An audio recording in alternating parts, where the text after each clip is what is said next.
début juillet, j'ai reçu ce que j'appelle du coup une box de jeux de société. Pour ceux qui ne savent pas ce que c'est, je paye tous les trimestres pour recevoir une sélection de jeux de société. Donc c'est une sélection faite par des professionnels du milieu. C'est moi qui choisis les thèmes globaux que vont aborder mes jeux. Et ce sont donc des jeux qui sont choisis parmi les nouveautés qui viennent de sortir, qui ont été éprouvées par du coup les testeurs. Voilà, c'est les nouvelles pépites. Et donc ils ont changé de formule justement sur ce trimestre. Donc j'ai eu plus de jeux qu'à l'accoutumée.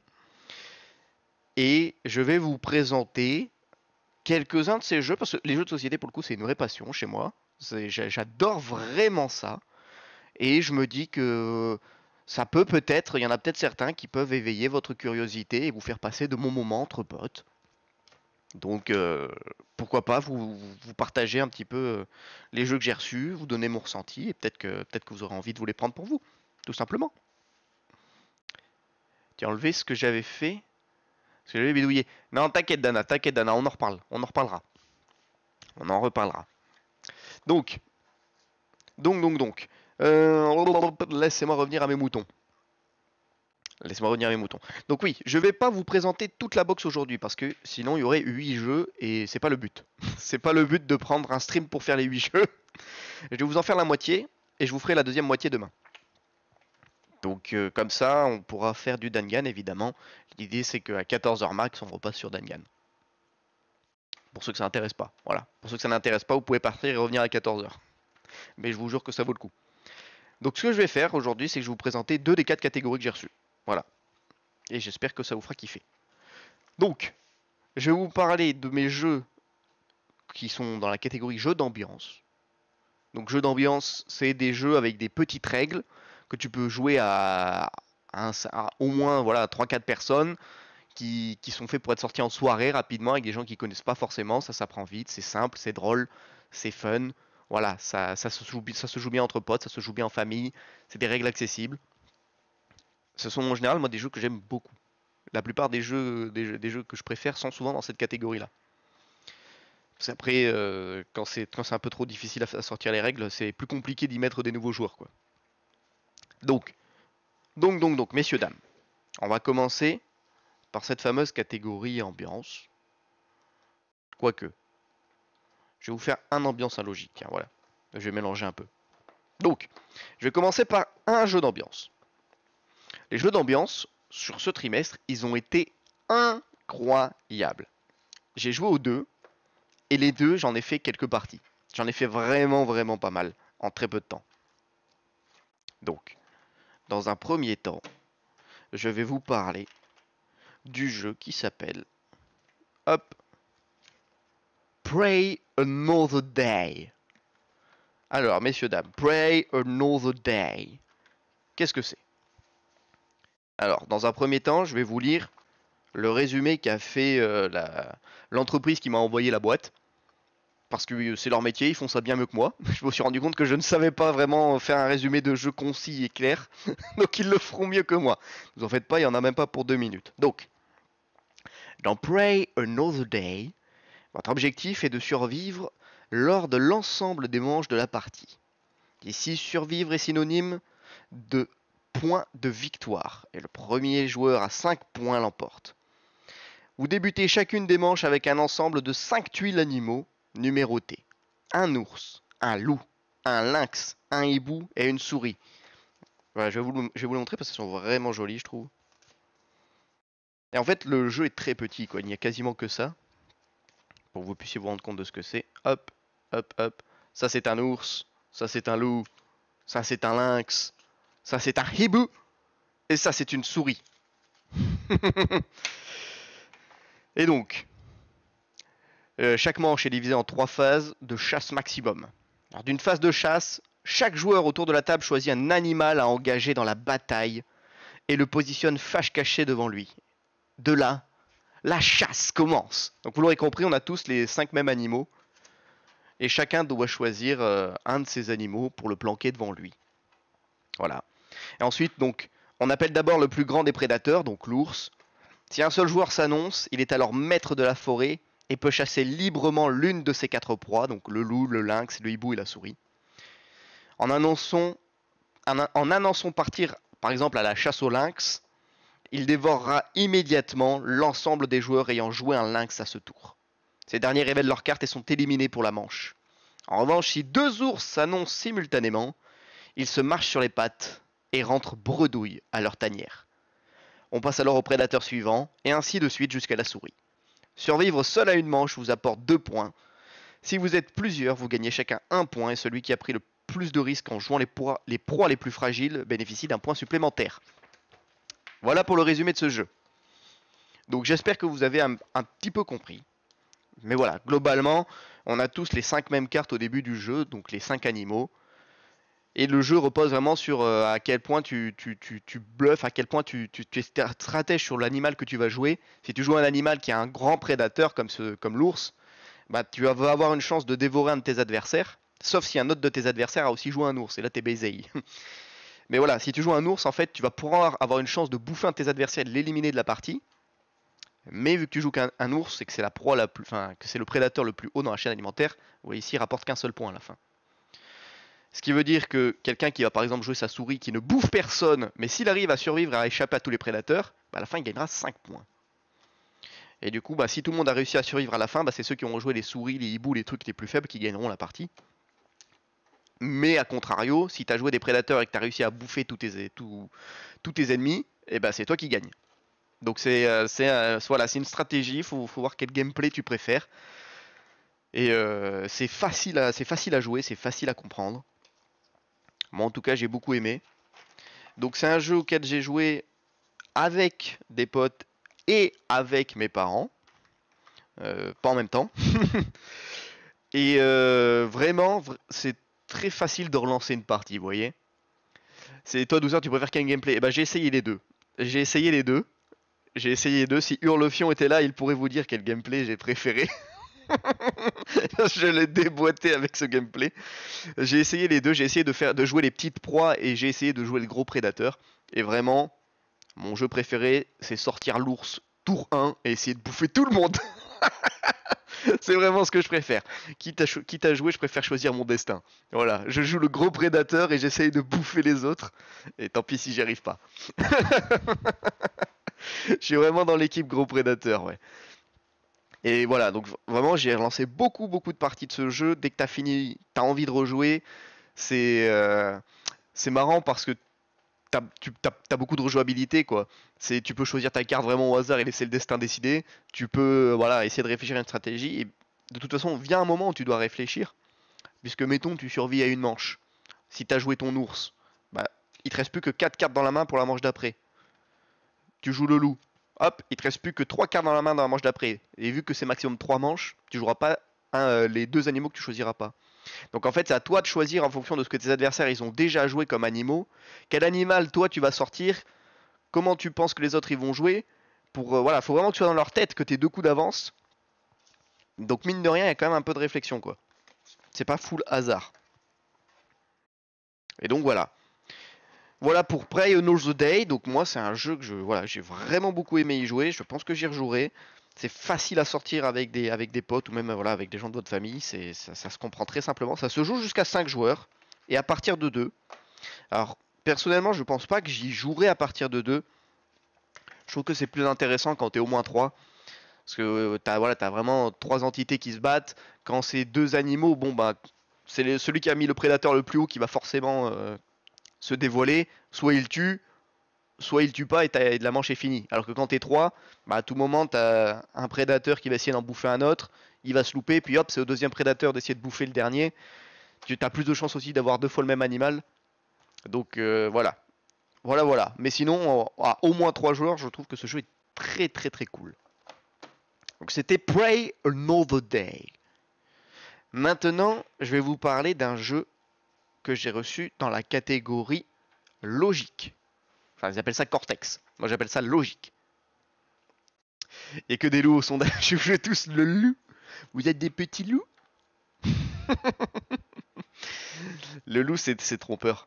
Le loup, c'est trompeur. Moi, souvent, quand je joue l'ours, ça m'arrive de bouffer des loups. Pour pas qu'ils bouffent ensuite. Ça me fait rire de bouffer des loups.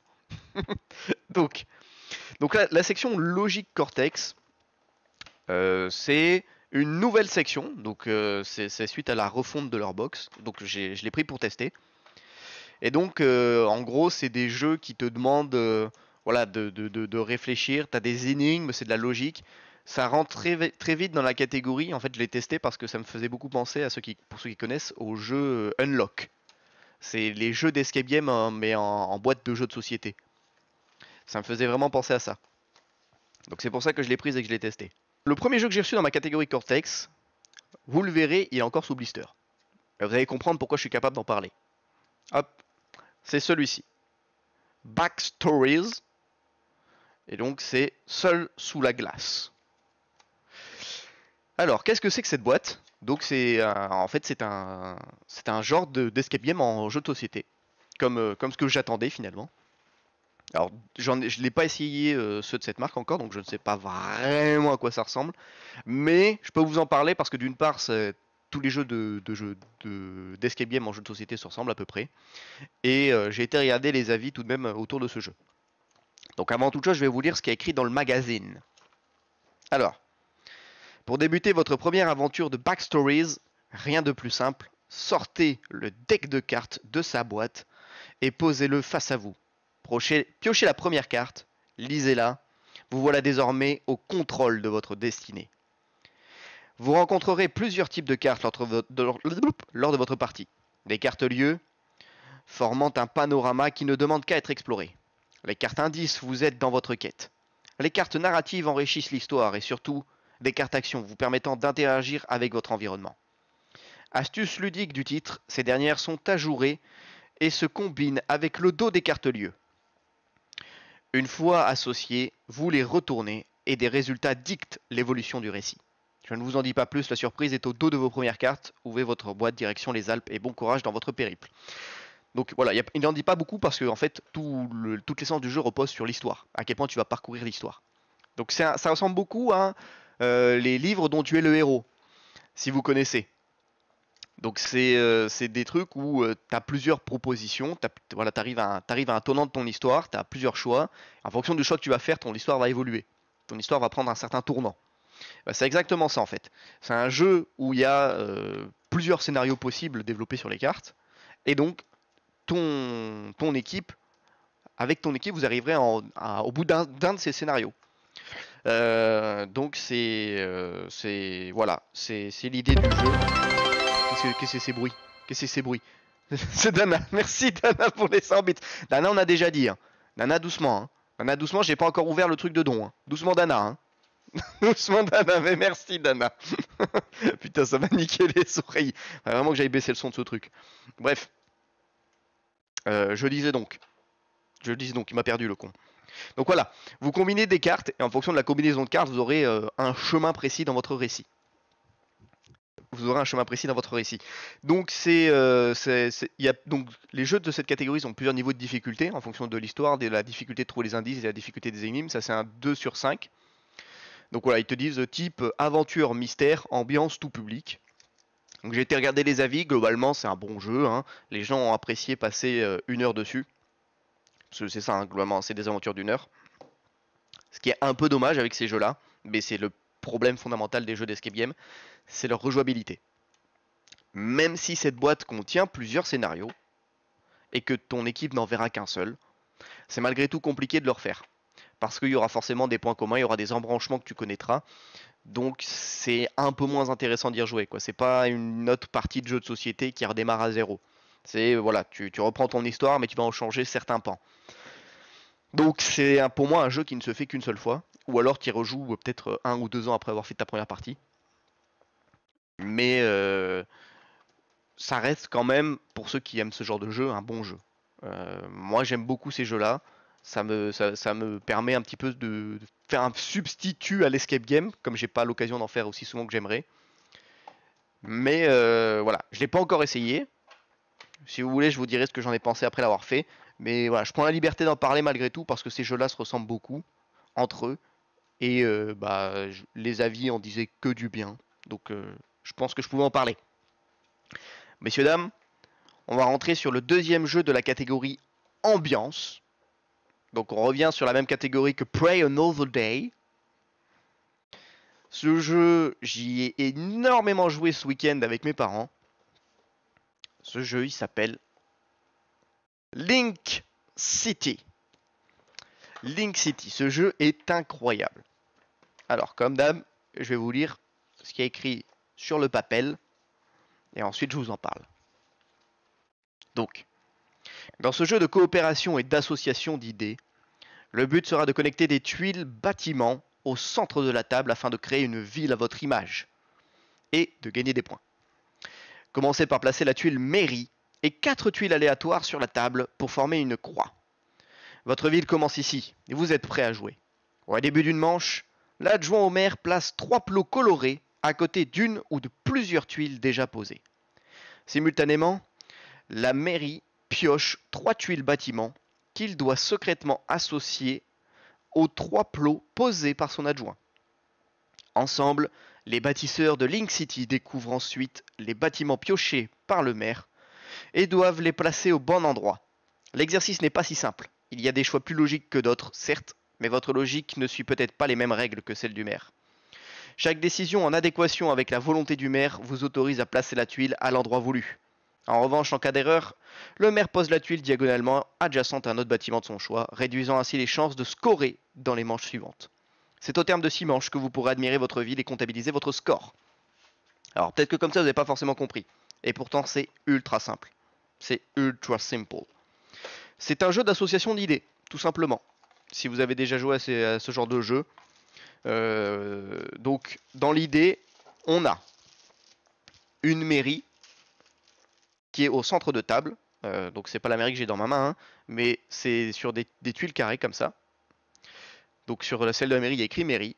Et donc vous voyez, il y a des petits arbres à chaque bord de la case. Et en fait, chaque arbre complet, donc 2 tuiles connectées, ça vous fera 1 point. Donc à chaque fois que vous arrivez à placer une tuile à côté d'une autre, vous gagnez 1 point. Et donc votre mairie, elle est au milieu, et vous avez donc une tuile qui est placée là, une tuile qui est placée là, une tuile qui est placée là, et une tuile qui est placée là. Et donc votre ville, elle commence avec 5 tuiles. Votre mairie et 4 quartiers. Ensuite, du coup, vous avez votre maire. Le maire, en fait, il a un petit panneau comme ça. Il fait sa tambouille derrière son panneau. Et à côté de ça, vous avez votre adjoint au maire, hop, qui va vous placer des petits plots. Votre adjoint au maire, il va placer des petits plots. Et il va placer des petits plots à côté de certaines tuiles qui sont déjà présentes. Donc par exemple, si vous avez hop, la galerie d'art, et ben, il peut décider de placer un plot à côté de la galerie d'art. Mais il peut aussi décider d'en placer à côté de plusieurs tuiles. Vous voyez, si par exemple, il y avait une autre tuile, hop, là, juste en dessous, là, bah, tu mets un plot ici, il faut que ça soit en commun avec ta galerie d'art et la tuile qui est en dessous. Bref, il place 3 plots de chantier, là où il veut étendre sa ville. Et du coup, le maire, lui, il va piocher 3 cartes terrain au hasard. Et il va devoir trouver quelle plaque terrain irait le mieux à chacun des plots qui a déjà été placé sur la ville. Et alors, les cartes terrain, il y a de tout et n'importe quoi. Hein. T'as le château, t'as le centre des impôts, t'as le tribunal et t'as l'usine de robots, la bijouterie, la karaoké box, le tunnel de graffiti, le restaurant 3 étoiles, le centre d'accueil des migrants ou le terrain de pétanque. Alors j'en ai vu passer beaucoup dans mes parties, mais il y a des trucs du style les logements du super-héros, l'agence des services secrets, l'ambassade des extraterrestres. Enfin ça va dans les trucs classiques comme les boulangeries, les épiceries, les trucs comme ça, aux trucs vraiment cons qui partent un peu dans tous les sens. Donc il y a vraiment beaucoup de tuiles, vous voyez. Il y en a un petit paquet. Et donc en fait il faut faire de l'association d'idées. Une fois que ton maire il a associé des plots aux cartes qu'il a choisies, et ben c'est aux autres joueurs de discuter, de découvrir du coup les tuiles que le maire a piochées, et d'essayer de se mettre dans sa tête et se dire putain, est-ce qu'il a mis l'ambassade des extraterrestres à côté de la crèche ou à côté de la prison? Tu vois, c'est là où tu dois réfléchir. Tu réassocies du coup des plots aux tuiles que le maire a prises, et là du coup on reveal, est-ce que tu as associé le même plot que le maire? Et du coup si tu as réussi à associer le même plot que le maire, eh ben, tu as le droit de placer la tuile dans ta ville telle qu'elle était prévue. Et si t'as pas réussi, le maire il va devoir placer sa tuile dans la ville mais à un angle. Parce que vous l'avez vu, si tu places une tuile à côté d'une autre, ça te fait 1 point. Par contre, si tu la places en diagonale, il n'y a aucun arbre qui connecte et ça fait pas de point. Et donc, à chaque fois en plus, tu as des petits bonus. À chaque fois que tu arrives à faire un perfect, la première fois que tu arrives à faire un perfect, au début tu commences avec 3 plots, ensuite tu débloques le plot blanc. Donc tu pourras avoir 4 tuiles à chaque tour. Et en plus, tu pourras placer des tuiles bonus, voilà. Des ports, des volcans dangereux, des trucs comme ça. Donc c'est un jeu qui se joue rapidement, hein. Globalement les parties vont vite, vu que c'est en 6 tours, donc en gros si t'es 3 joueurs, bah, chacun fait la mairie 2 fois. Et bah ça, voilà quoi, ça se discute vite, ça se joue bien, les règles sont très simples.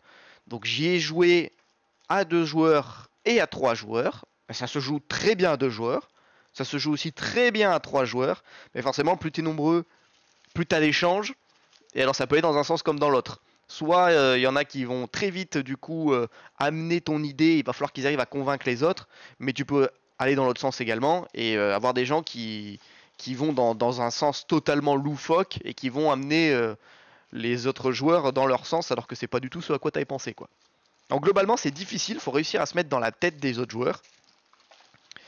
Si tu connais mal les personnes avec qui tu joues, bah tu risques de pas t'en sortir au début.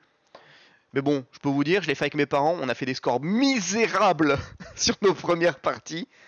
Et au bout de 2-3 parties, on a réussi à faire quelques trucs quand même. Mais globalement, c'est difficile.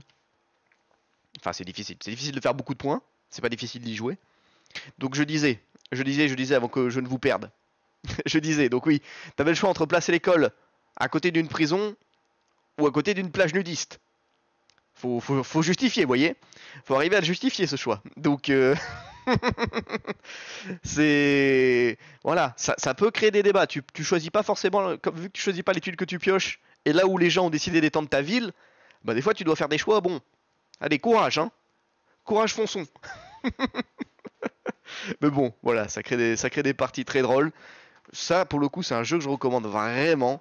Comme Prey Another Day, finalement, en fait, les deux jeux d'ambiance, c'est vraiment d'excellents jeux. J'y ai beaucoup joué à l'un comme à l'autre, et j'y rejouerai. J'y rejouerai. Et en plus, alors je crois que c'est des jeux qui coûtent pas très cher. Hein. Je crois que c'est des jeux qui ne dépassent pas les 20 euros. Prey Another Day, je crois qu'il a 15 euros. Link City, je crois qu'il ne dépasse pas les 20. Je vous dis peut-être des bêtises. Mais globalement, c'est quand même des jeux accessibles. Et donc, je vais vous présenter un quatrième jeu. Le dernier du jour. Le dernier du jour, donc le deuxième de la catégorie Cortex. Qui était également un très bon jeu. Pour le coup, celui-là, j'y ai joué. Ma mère, elle aurait fait. Je voulais traumatiser les gamins. Oui, bah globalement, c'est un peu ça. Hein. Dans tous les cas, tu vas les traumatiser tes gamins. Hein. Donc, le deuxième jeu Cortex, c'est celui-ci. Il s'appelle Infiltrator. Infiltrator, qui est un excellent jeu. Donc d'abord, je vais vous lire également ce que le magazine il raconte sur Infiltrator. Donc, dans Infiltrator, vous devez collaborer pour tenter de débusquer les traîtres infiltrés dans votre jeu de cartes. Le jeu contient 70 cartes, numérotées de 2 à 13, réparties dans 5 familles de couleurs. Le jeu contient 20 missions différentes, à la difficulté croissante. Votre objectif est donc d'arriver conjointement au terme de ces 20 missions. Lors de chaque partie, un certain nombre de cartes sont isolées en tant que traîtres. Chaque joueur connaît l'identité d'un seul et unique traître, et n'a bien évidemment aucunement le droit de communiquer quelconque information sur celui-ci directement. Vous devrez, à l'aide de vos cartes en main et de votre collaboration, réussir à identifier précisément chaque traître de la manche en cours. Pour cela, vous pourrez donner un indice à l'aide d'une de vos cartes en main en la positionnant verticalement ou horizontalement, afin d'indiquer que cette carte a soit une caractéristique commune, donc sa couleur, son chiffre ou son multiplicateur, soit aucune avec votre carte traître. Vous pourrez également échanger des informations en donnant une de vos cartes à un autre joueur qui devra alors à son tour la positionner correctement selon son traître. Et pour finir, si vous êtes sûr de vous, vous pourrez tenter d'éliminer un traître en l'identifiant correctement, donc chiffre plus couleur. Mais attention, vos munitions et votre droit à l'erreur sont limités. Alors vu que c'est un jeu Cortex comme ça vous a peut-être fait un peu mal à la tête. C'est vrai, mais je vous assure que c'est pas si difficile que ça. En vrai, je les mets à côté de la plage nudiste, les gosses. Ils s'en foutent de la nudité, eux. Plus en prison, il y a des dangereux criminels qui peuvent les buter. D'accord. Raisonnement qui se tient. Raisonnement qui se tient. Donc, Infiltrator. Infiltrator, déjà dans la boîte de jeu, il y a un magnifique gun. Talking to me? Talking to me, bitch! Donc, voilà, magnifique gun sur lequel tu pourras tirer. Enfin, avec lequel tu pourras tirer. Et donc, oui, je me doute que vous n'avez rien compris. Je doute que vous avez compris, je vais vous montrer à quoi ressemblent les cartes, ça vous montrera un peu plus comment ça se joue. Donc en fait, les cartes de jeu ressemblent à ça. Vous voyez? Sur chaque carte, il y a un chiffre, une couleur. Et alors hop, vous le voyez peut-être pas très bien. Voilà. Et en fait, à côté là, vous avez une liste blanche. Ça correspond au multiplicateur slash diviseur. Bon, pour 11, évidemment, il n'y en a pas beaucoup, mais voilà. Par exemple, pour 2, vous avez 2, 4, 6, 8, 10, 12, 14. Ok, donc chaque carte a un chiffre, une couleur et une liste de multiplicateurs slash diviseurs. Donc en fait, au début du jeu, on va prendre certaines cartes du paquet, donc au hasard, qui seront définies comme les cartes traîtres. Donc par exemple, je sais pas moi, mettons que je prends le 3 rouge, le 7 vert, le 9 rouge, voilà. Genre, il y en a certaines qui sont prises au hasard dans le paquet. Et donc chaque joueur, en fait, il va prendre une de ces cartes face cachée et ne pas la montrer aux autres. Donc moi, mettons, tu vois, j'ai le 3 rouge. Et en fait, je dois réussir à faire deviner aux autres joueurs que ma carte, c'est le 3 rouge. Et alors, comment tu fais? Et ben pour ça, tu as plein d'autres cartes en main. Donc c'est pareil, c'est des chiffres. C'est juste qu'on en a retiré certaines du paquet pour en faire des traîtres. Mais du coup, tu as toutes les autres cartes. Donc tu as, voilà, t'as toutes les couleurs différentes, tu as tout plein de chiffres différents. Et en fait, avec ces cartes en main, il faut que tu arrives à faire deviner ta carte à toi. En faisant comprendre que la carte que tu vas montrer, elle a soit des points communs, soit aucun avec celle que tu vas jouer. Donc par exemple, si tu veux faire comprendre que ta carte, c'est pas une carte verte, et bah tu vas choisir une carte verte. Hop, par exemple, tu as le 2 vert. Et du coup, hop, tu la mets comme ça. Et du coup, ça veut dire que cette carte que tu joues, elle n'a aucun point commun avec ta carte à toi. Donc ça veut dire que déjà, ta carte à toi, c'est pas un 2. Peu importe la couleur, c'est pas un 2. Ça veut dire que c'est pas une carte verte, peu importe le chiffre. Et ça veut aussi dire que ta carte à toi, donc le 3, moi pour rappel c'est le 3, hein, le 3 ne fait pas partie de la liste des multiplicateurs slash diviseurs de 2. Ok? Donc ça veut dire que ma carte, c'est ni 2, ni 4, ni 8, ni 6, ni 10, ni 12, ni 14. Et globalement, c'est comme ça que ça se joue. Et si tu veux au contraire dire que ta carte a un point commun, bah voilà, moi par contre, tu vois, si je jouais cette carte-là, donc qui est le 3, mais le 3 bleu, bah je la mets dans le bon sens. Parce que même si ma carte elle est pas bleue, bah ma carte c'est le 3. Donc pour te dire que ma carte, elle a un rapport avec celle-ci, je la mets droite. Et donc en fait, tu as plusieurs cartes du coup qui vont s'enchaîner l'une après l'autre avec tes indices. Et du coup, les gens ils doivent faire la somme de tes indices pour réussir à déduire quelle est la carte. Tu vois, il y a un moment, il va falloir qu'ils comprennent quelle est la couleur, et il va falloir qu'ils comprennent quel est le chiffre. Et une fois qu'ils ont trouvé, ils prennent le pistolet, ils tirent sur ta carte, et s'ils ont juste, eh ben, tu gagnes. S'ils ont faux, bah c'est au secours. Ah non, des maths. Non mais t'inquiète pas, il n'y a pas de maths, parce que tout est écrit sur toutes les cartes. Faut juste savoir lire des cartes.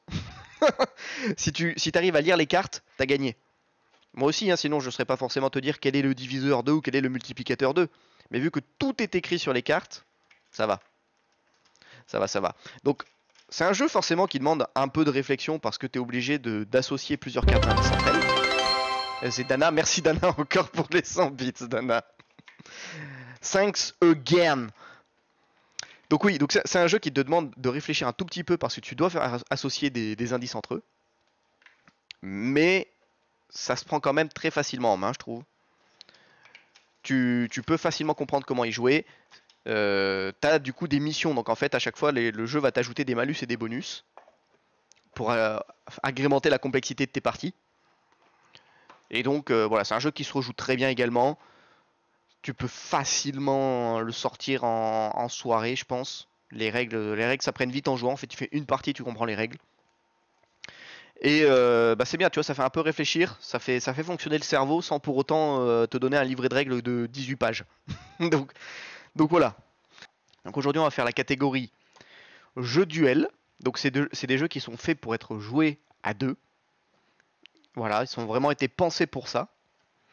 Et la catégorie des jeux discovery. Donc c'est les jeux qui demandent un peu plus de réflexion, qui ont des mécaniques un peu plus poussées, mais qui restent quand même accessibles. Il suffit voilà, de se pencher un petit peu sur les règles ou d'avoir quelqu'un qui accepte de se pencher sur les règles et de vous les expliquer. Mais sinon, c'est quand même des bons jeux. Donc, je vais commencer par vous présenter. Je vais garder le meilleur pour la fin. Celui auquel j'ai le plus joué pour le moment. J'ai éclaté Hurlefion sur ce jeu, donc je vous le garde pour la fin. Donc je vais commencer par un jeu de la catégorie Discovery. Donc c'est les jeux avec des règles un peu plus velues. Et je vais commencer directement par le plus velu des deux. Le jeu, ça faisait longtemps que ça n'avait pas demandé de faire ça. Mais même après avoir lu le livret de règles qui est déjà bien épais, j'ai été obligé d'aller regarder un petit tuto YouTube pour vraiment bien comprendre toutes les mécaniques. Parce que en fait, je vous en avais parlé hier, dans la catégorie des jeux, surtout dans les jeux avec des règles un peu velues, ça se dégage en deux morceaux. Il y a les jeux qu'on appelle initiés, et il y a les jeux qu'on appelle experts. Les jeux initiés, c'est déjà des jeux un peu plus velus, mais malgré tout, tu peux quand même le prendre facilement en main sans avoir à passer 2 heures sur les règles. Voilà, tu peux te mettre dedans. C'est un peu plus complexe qu'un Uno, quoi. Excusez-moi, j'ai la gorge bloquée. Et après, tu as les jeux experts. Les jeux experts, là, par contre, il n'y a pas de limite, quoi. Parfois, tu as des très grands plateaux de jeu, tu as vraiment des livres de règles bien épais, et il faut prendre le temps de s'y mettre. Douceur lit les règles, il les explique, on ne l'écoute pas, un classique, absolument d'eau douce. Et tu devrais te repentir pour tout ce que vous m'avez fait subir. Donc le jeu que je vais vous présenter là, en fait, il rentre dans cette deuxième catégorie, dans la catégorie des jeux experts, mais je le décrirai comme un très bon moyen de rentrer dans cette catégorie de jeux. C'est, disons, parmi les plus accessibles des jeux les plus difficiles. Mais bon, avant de vous faire plus peur que ça, je vais déjà vous montrer le jeu, puis après je vous lis ce qui est écrit dans mon magazine. Donc le jeu, hop, c'est celui-ci. Il s'appelle Bambou. Alors le design est très joli, hein. C'est vraiment un très très beau jeu, c'est très orienté Feng Shui, cadre un peu asiatique avec des bambous, des trucs comme ça. Je vais vous présenter le jeu suivant le magazine. Donc, Bambou. Une manche se déroule en 4 saisons. Au printemps, vous recevez un nouveau bâton d'encens, augmentant vos possibilités d'action pour la suite. À l'été, le cœur du jeu, vous déposez vos encens dans l'un des 4 temples et plantez autant de bambous correspondant dans le jardin du plateau central, effectuant alors les actions imprimées sur ces bambous. Le bambou s'élève et vous ramassez enfin les morceaux du sommet. À l'automne, vous invoquez les tuiles esprits des temples sur lesquels vous avez déposé le plus d'encens. Une fois activés, ces esprits peuvent vous rapporter de jolis pouvoirs. Enfin, à l'hiver, vous devez nourrir votre famille de plus en plus gourmande à mesure que vous aménagez votre foyer. Au terme de 4 années, la fin de partie est déclenchée. Vous gagnez des points de bonheur grâce à vos tuiles esprits et à l'harmonie générale de votre maison. La famille ayant remporté le plus de points de bonheur l'emporte. Alors je me rends compte comme ça que c'est pas très bien expliqué finalement dans leur magazine. Je pensais pas que tu aimais ce genre de jeu, les jeux experts. Bah si, j'aime bien. Disons que c'est pas ce que je préfère parce que je préfère pouvoir avoir un... Vu que j'ai pas un groupe de joueurs réguliers, c'est plus facile pour moi de sortir un jeu d'ambiance ou un truc comme ça qui s'apprend facilement avec des nouveaux joueurs. Voilà, quand quelqu'un passe à la maison, voilà, on peut sortir le jeu et on peut expliquer les règles en 5 minutes et c'est parti, on y joue. Là où les jeux experts et les jeux initiés, faut prendre le temps. C'est bien, voilà, si t'as plusieurs fois les mêmes personnes qui y jouent. Mais moi, j'aime beaucoup jouer à ces jeux-là. Ne t'en fais pas, Yami, je vais réexpliquer avec un langage plus français. Donc le but du jeu, donc, c'est d'être la famille qui a le plus de bonheur. Donc vous êtes en compétition avec les autres joueurs. Et donc en fait, chacun a un plateau qui est sa petite maison.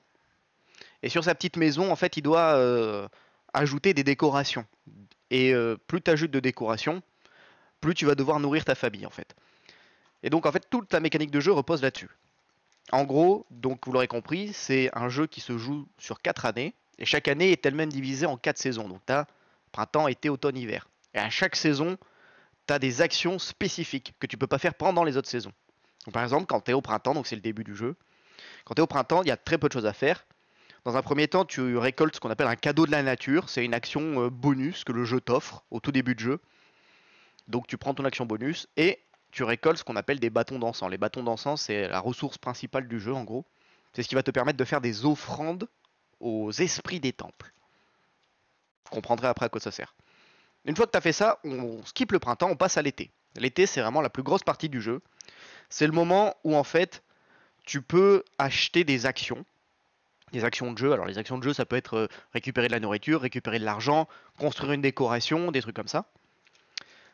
Et pour pouvoir acheter ces actions de jeu, tu dois les acheter à des esprits en fait. Et c'est pour ça que pour les acheter à des esprits, les esprits ils veulent pas de l'argent, les esprits ils veulent de l'encens. Et ton encens il est très limité. Donc tu fais des offrandes d'encens à certains temples, à certains esprits, et en échange ils t'offrent des actions sous forme de petits morceaux de bambou. C'est très joli, attends, je vais vous montrer à quoi ça ressemble. Hop, on voit pas trop. Hop, ça c'est des petits morceaux de bambou, et alors on voit pas trop. Voilà, voilà. Vous voyez par exemple là sur les bambous il y a des petits dessins, c'est des actions que tu peux faire. Donc tu achètes ces petits morceaux de bambou, et tu les rajoutes à une bambouserie qui est déjà prête. Et en fait, ton bambou tu le mets tout en bas de la bambouserie, ça fait une ligne de 3. Et du coup, ton bambou, tu le rajoutes en bas, donc ça fait une ligne de 4. Tu pousses tous les bambous jusqu'à ce que ça refasse une ligne de 3. Et celui qui est tout en haut, du coup, bah, tu le récupères. Il retourne dans ta bambouserie personnelle. Et donc en gros, c'est ça. Tu fais des petites actions dans l'été. Et c'est le moment où tu peux, du coup, aménager ta maison. Parce que le but du jeu, c'est d'avoir la maison avec le plus de bonheur possible. Tu vois, c'est le feng shui. Faut que ta maison, elle soit cool. Faut qu'elle soit stylée. Donc tu rajoutes des décorations dans ta maison. Et donc une fois que l'été est passé, tu passes à l'automne. Et à l'automne, du coup, c'est le moment où les esprits s'éveillent, tu vois. Et donc, on regarde les temples, et s'il y a 4 temples différents, et si tu es dans l'un d'entre eux, celui qui a déposé le plus d'encens, bah, tu récupères les faveurs de l'esprit. L'esprit va t'accompagner pour le reste de la partie, et les esprits t'offrent des petits bonus. Par exemple, ils peuvent te faire des actions gratuites, des trucs comme ça. Donc, une fois que tout le monde a récupéré les faveurs de ces esprits, on passe à l'hiver. Et là, l'hiver, c'est le moment où c'est dur. Faut nourrir ta famille. Et plus, du coup, ta maison est grande, plus tu as mis de décoration dans ta maison, plus tu dois nourrir ta famille. Donc c'est un peu un cercle vicieux. Et donc si t'as pas assez de nourriture pour nourrir ta famille, tu vas perdre des points de bonheur. Et du coup tu fais ça pendant 4 ans. Et à la fin du jeu, du coup on regarde qui a le plus de points de bonheur et du coup comment tu gagnes des points de bonheur. Soit en décorant ta maison. Ça sent le gameplay dans ce garde. Pas du tout, Doudou, tu n'y es pas du tout. Pas du tout. Je t'en montrerai un après qui sent le gameplay dans ce garde. Donc, tu gagnes des points de bonheur en ayant bien décoré ta maison. Mais il faut qu'elle soit équilibrée. Ta maison, elle est séparée en gauche, milieu, droite. Et mettons que si tu as mis tes décorations, toutes tes décorations sont à gauche de ta maison et que tu n'as rien foutu à droite, on appelle ça le déséquilibre. Tu as mal fait ton feng shui.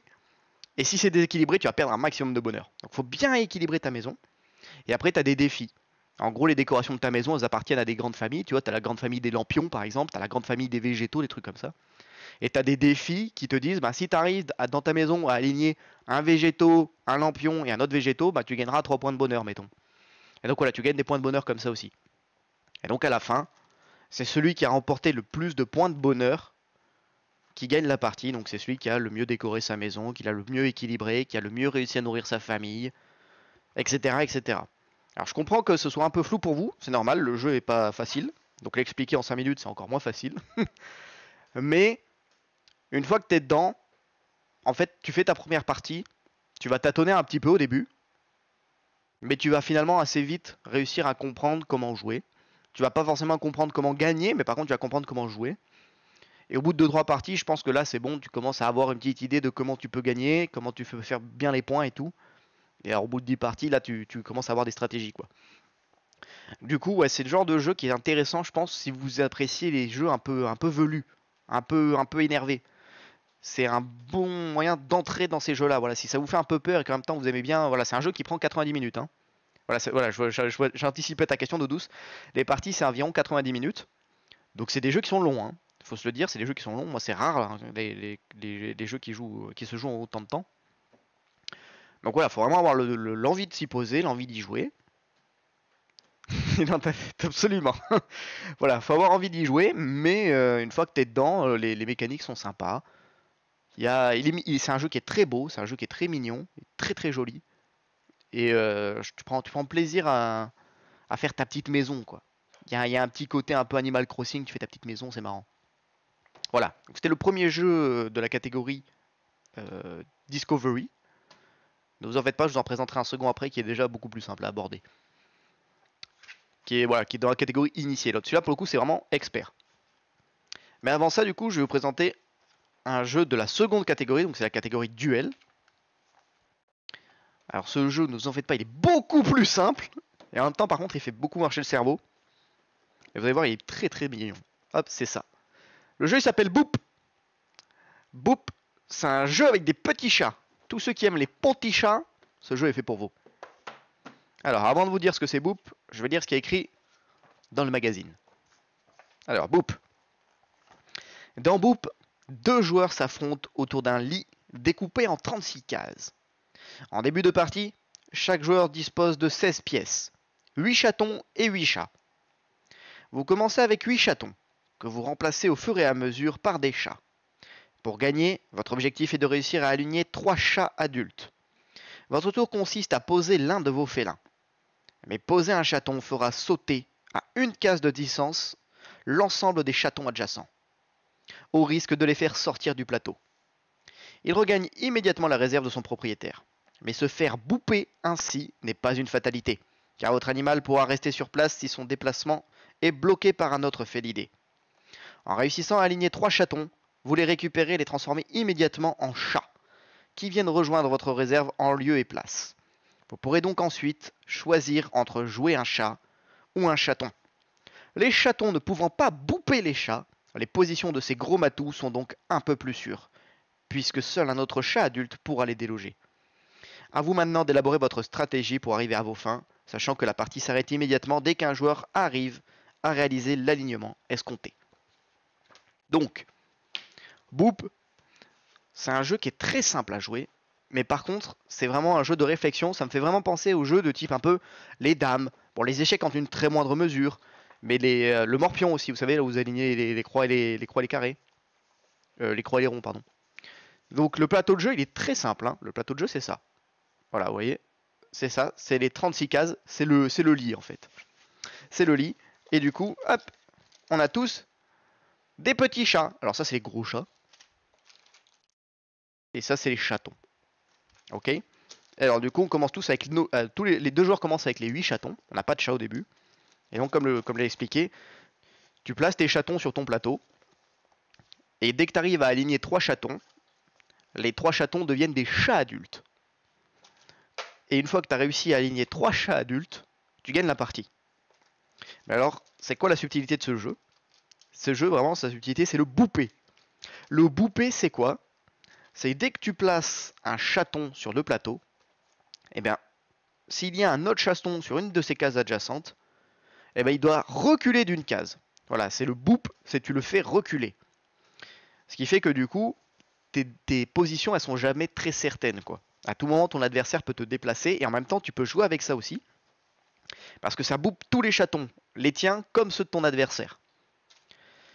Et donc, la petite subtilité aussi, c'est que pour les chats, donc comme vous l'avez compris, les chats ne peuvent pas se faire bouffer par les chatons. Par contre, ils peuvent se faire bouffer par les autres chats.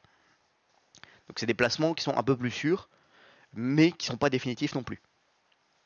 Et donc voilà, toute la subtilité du jeu, en fait, c'est qu'il faut arriver à avoir des coups d'avance, à anticiper les mouvements que peuvent te faire les chatons de ton adversaire ou les chats de ton adversaire, voir comment toi tu peux le déplacer pour l'empêcher de faire un alignement de 3. C'est cérébral comme jeu, c'est cérébral, ça demande de réfléchir, mais c'est très mignon, c'est super sympa pour avoir une petite partie, ça dure pas longtemps, vous voyez, la moyenne du temps de jeu c'est 20 minutes la partie, c'est pas très long, ça permet de rejouer facilement, tu construis vraiment tes stratégies, comme finalement une partie d'échecs, une partie de dames ou ce que vous voulez. Voilà, c'est les petits jeux de plateau à l'ancienne qui fonctionnent très bien. Et ça, voilà, ça fait tourner, ça fait mal au crâne un peu. Ça fait mal au crâne, mais moi j'aime bien ces jeux-là. Donc voilà, c'était Boop. C'était Boop, c'était Boop. Maintenant, je vais vous présenter du coup le deuxième et dernier jeu de la catégorie Discovery. Et donc tu vas voir, Doudous, pourquoi je t'ai dit que je t'en présenterais un qui ressemblerait déjà beaucoup plus à Northgard. Hop, ce jeu-là, il s'appelle Loot. Jure, comment tu savais? Comment tu savais? Incroyable! Tu connaissais le jeu, Doudous? Ou alors je t'en ai parlé? Non, c'est pas possible, je t'en ai pas parlé. D'où tu sors ça, toi? T'as triché? Ah, t'as été regarder la box. T'as été regarder sur la box. Directement, j'imagine. Bon, du coup, Loot. Comme d'hab, je vais vous lire ce qui est écrit. Ensuite, je vous parle du jeu. Donc, Loot. Dans Loot, vous incarnez un Jarl viking voguant vers des terres inconnues. Vous partagez tous le même objectif, collecter les ressources indispensables au développement de votre fjord. Donc votre fjord, hein, c'est votre territoire. Hein. Les ressources collectées et les victoires militaires remportées vous permettront d'accomplir des objectifs personnels. À votre tour, positionnez l'un de vos vikings sur le plateau. Seule contrainte, celui-ci doit être adjacent à la mer ou à l'un des vikings déjà présents. En posant un viking, vous récupérez les ressources correspondantes que vous pouvez placer sur votre fjord. Une disposition habile de vos vikings vous permettra de prendre le contrôle de nouveaux bâtiments. Plus rémunérateur en points. Vous pouvez également récupérer des tuiles Drakkar, vous obligeant afin de bénéficier de multiplicateurs de points en fin de partie. En cas d'échec, vous subirez malheureusement un malus conséquent. La partie prend fin au terme de 12 tours, une fois que vous avez positionné l'ensemble de vos vikings. On procède alors au décompte des points sur chacun des fjords. Donc, ce jeu-là, en quoi il consiste? Donc, il faut que vous construisiez votre propre territoire, un peu comme dans Bambou, chacun a son territoire et l'aménage. Sauf que là, du coup, vous partagez une terre fertile commune, en fait. Au début, donc tout le monde évolue sur la même terre fertile commune qui contient toutes les ressources. Et ces ressources, vous devez les récupérer égoïstement pour construire votre propre territoire.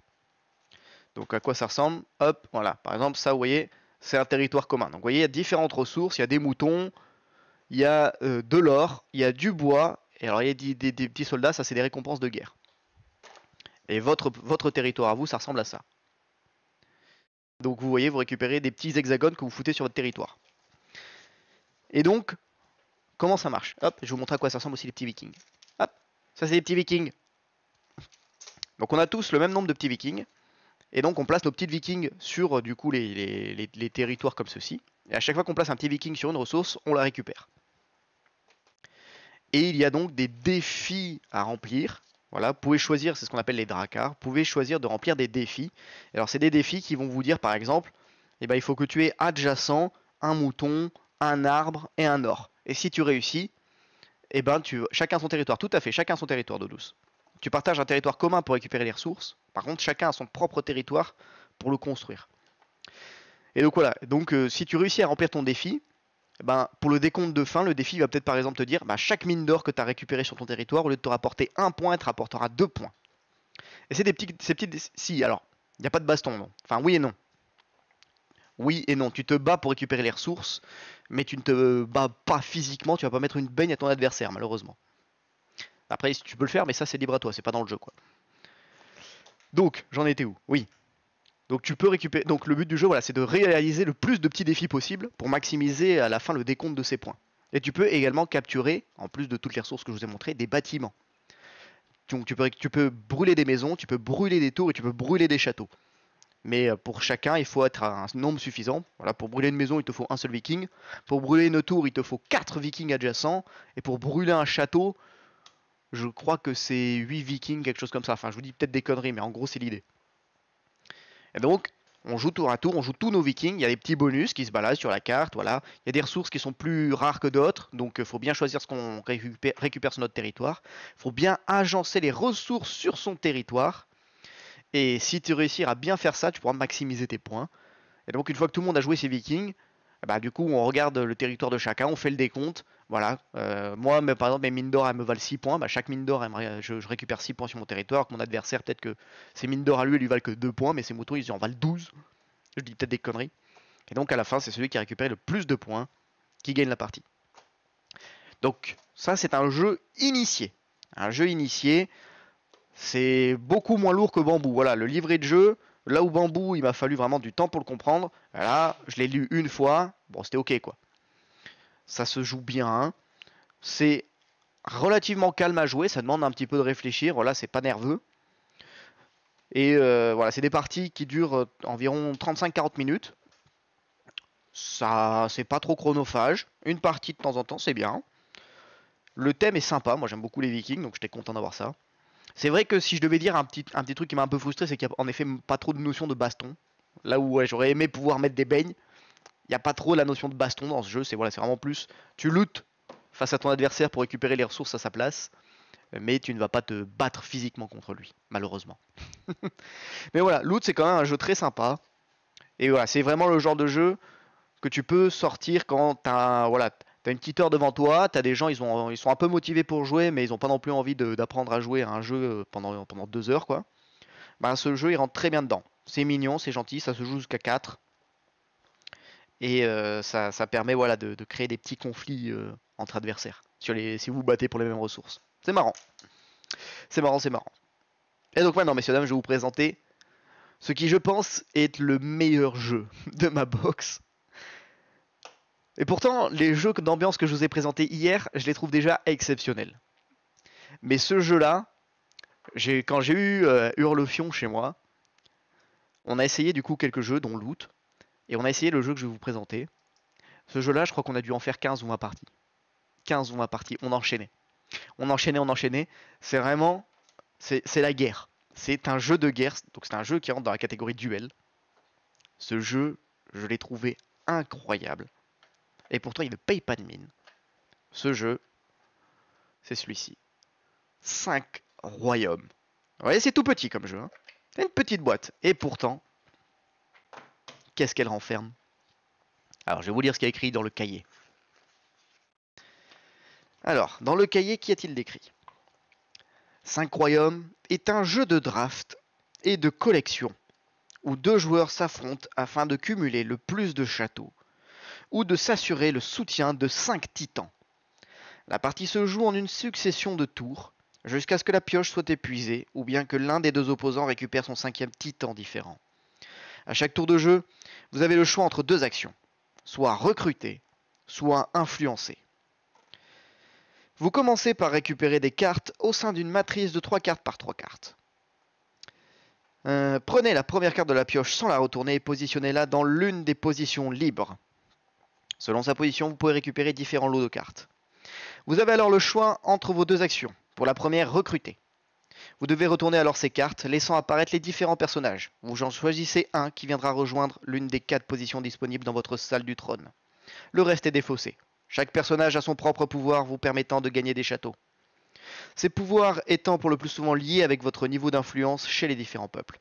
Pour la seconde action influencée, vous placez simplement ces cartes sans les retourner dans une des 5 colonnes face à vous. Cela augmente ainsi votre influence dans la famille choisie.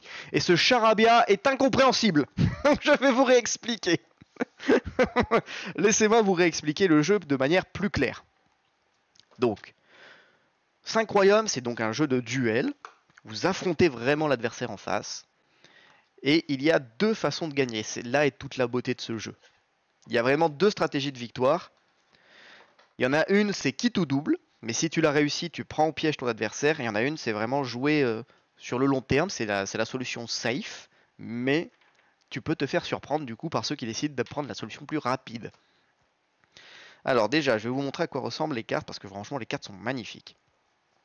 Alors, donc les dos de cartes, ça ressemble à ça. Vous voyez ? Il y a 5 familles de royaumes. 5 ? Ouais, 5. Il y a du coup les jaunes, les lions. Les verts, c'est les... C'est quoi? C'est les ursidés, je crois, les verts. Alors ça, je vous la montre pas. Je vous la montre pas, je vous la montre pas, je vous la montre pas. Je vous la montre pas, je vous la montre pas. Hop, il y a les violets, c'est donc les volatiles, les aigles. Vous avez les... les bleus. Les bleus, les poulpes. Vous avez les poulpes et vous avez les voilà. Les rouges, c'est les reptiles. Et en plus de ça, vous avez 2 familles bonus en fait qui s'ajoutent à ça. Vous avez la famille impériale et vous avez la famille... Non, c'est pas la famille, c'est... Vous avez l'ordre religieux. Donc ça, c'est que des dos de cartes, ok? Et donc le but du jeu, c'est quoi? C'est d'arriver à soit recruter 5 titans différents, soit être le royaume qui possède le plus de tours grâce à son influence dans les différents territoires. Comment ça marche? En gros, pour récupérer des titans, il faut recruter les titans. Alors déjà, on va vous parler de titans. Putain, ce jeu est pas facile à expliquer, je m'en rends compte. Il est pas facile, mais ça va. Donc déjà, je vais vous montrer à quoi ressemblent les dos de cartes. Déjà. C'est joli, je vous les montre. Hop. Ça, par exemple, c'est un dos de cartes, vous voyez. Hop. Alors c'est 2 fois le même, c'est chiant. Hop, hop. Donc vous avez différents dos de cartes en fonction, enfin différents personnages en fonction de la couleur du royaume. Ce ne sont pas les mêmes. Ça, c'est un titan. Vous avez vu sa gueule? Vous avez vu comment il est aimable? Vous avez envie de prendre un café avec lui, hein? Bon, bref. Il faut que je vous vende bien ce jeu parce que ce jeu est incroyable. Donc en gros, vous avez votre territoire avec votre salle du trône. Votre salle du trône, hop, elle ressemble à ça. Ça, c'est votre salle du trône, ok. Elle a un dos de cartes parce que votre salle du trône, elle est associée de base à un territoire. Donc ici, par exemple, c'est le territoire vert. Hop, on le voit pas trop, c'est ici. Donc il y a les 5 salles du trône pour les 5 territoires. Donc déjà, vous avez un peuple où vous êtes un peu plus affilié que par rapport aux autres. Et donc autour de votre salle du trône, en fait, vous pouvez recruter 4 personnes qui seront un petit peu vos conseillers, votre cercle proche, vous voyez. Vous pouvez recruter 4 personnes maximum. Vous ne pouvez pas avoir 2 fois les mêmes personnages. Parce que du coup, il y a, je crois que c'est 5 différents personnages par royaume. Dans chaque royaume, vous avez une reine, un roi, une sorcière, un chevalier et je crois que c'est tout. En fait, il n'y en a que 4 par royaume. Ouais, c'est ça. C'est sorcière, chevalier, roi et reine.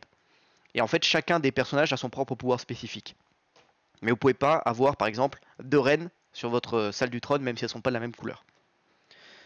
Et donc, en plus de ça, vous avez les titans. Donc les titans, ça ressemble à celui que je vous ai montré. Ces titans-là, ils vous permettent, si vous en avez 5 différents dans votre jeu, de gagner. Vous gagnez la partie. Je sais pas si tu connais, mais avec un pote, on a joué à Terrorscape. C'est pas mal. Alors, je ne connais pas du tout Anaïs. Je connais pas du tout Terrorscape. Donc pour revenir à ce que je disais. Donc vous pouvez recruter des personnages autour de votre salle du trône. Donc ces personnages vous permettent d'effectuer des pouvoirs spécifiques. Par exemple, la reine, elle vous dit que, hop, la reine violette, elle vous dit que si vous arrivez à influencer 3, 4 et 5 cartes violettes, donc 5 cartes de son royaume, à chaque fois que vous le faites, vous gagnerez, hop, une tour. Et donc c'est ces tours qui comptent comme des points de victoire à la fin. Voilà, le roi par exemple, il vous dit que si à la fin de la partie, vous êtes celui qui a le plus d'influence dans son royaume, il vous offrira 3 tours. Le guerrier, il vous permet d'éliminer, et là c'est là où il y a la guerre, le guerrier vous permet d'éliminer une des personnes de la salle du trône de votre adversaire, c'est assassinat. Et la sorcière vous permet de ressusciter une personne qui a été tuée. Et donc, ça c'est du recrutement, et en plus du coup vous avez les personnages de l'ordre impérial, alors là, ça par exemple c'est un personnage de l'ordre impérial. Et oui, vous le voyez bien, c'est un monkey. C'est un monkey, il y en a plusieurs. Il y a plusieurs monkeys. Attendez, je vous en trouve un autre. Hop, another monkey. Et après, vous avez l'ordre religieux. L'ordre religieux, hop, ça par exemple, c'est un titan de l'ordre religieux. Et magnifique, magnifique. Alors si je vous en montre un autre, hop, ça c'est pas un titan, mais c'est un autre personnage de l'ordre religieux. C'est des personnages bonus en fait, qui apportent des compétences bonus. Ils ont tous le, voilà, ils appartiennent à aucun royaume, c'est des mercenaires en gros. Et donc ça c'est recruter. Donc vous pouvez recruter des personnages pour les mettre autour de votre royaume. Mais vous l'aurez compris, recruter des personnages, ça ne vous fait pas gagner de tours. Ça vous permet de créer des mécaniques qui vous feront gagner des tours, mais ça ne vous permet pas d'en gagner. Sauf si vous recrutez des titans. Si vous arrivez à recruter des titans et que vous en avez 5 différents, vous gagnez la partie. Mais votre adversaire, forcément, il va vouloir vous en empêcher. Soit en ayant des chevaliers et en tuant vos titans, soit en essayant d'avoir le plus vite que vous les 5 titans, quoi. Et donc, en plus de ça, vous avez du coup l'action influence. Donc c'est comme ça qu'on gagne des tours. Au lieu de, quand vous récupérez vos cartes, en fait, vous les récupérez de base face cachée, comme ça. Vous voyez pas quel personnage il y a derrière. Ok? Non, justement, c'est ça, Doudou. Les personnages ne sont pas recrutés face visible. Donc quand tu récupères des cartes, tu ne sais pas quel personnage tu peux potentiellement recruter.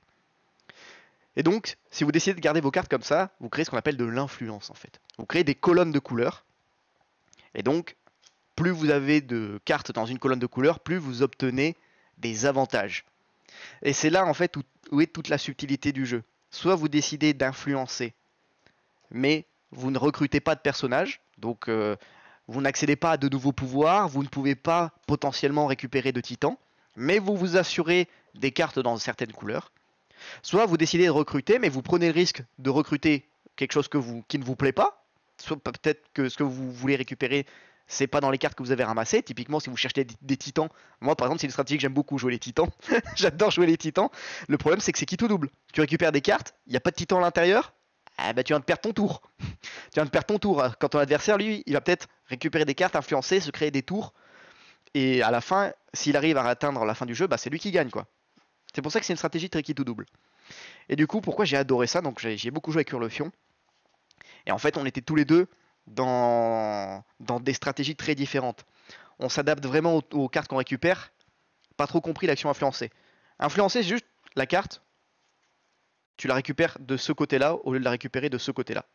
Et t'en fais des colonnes de couleurs. Et tu vois, comme je t'ai dit par exemple, la reine, elle te permet de gagner une tour à chaque fois que tu obtiens 3, 4 et 5 cartes de sa couleur.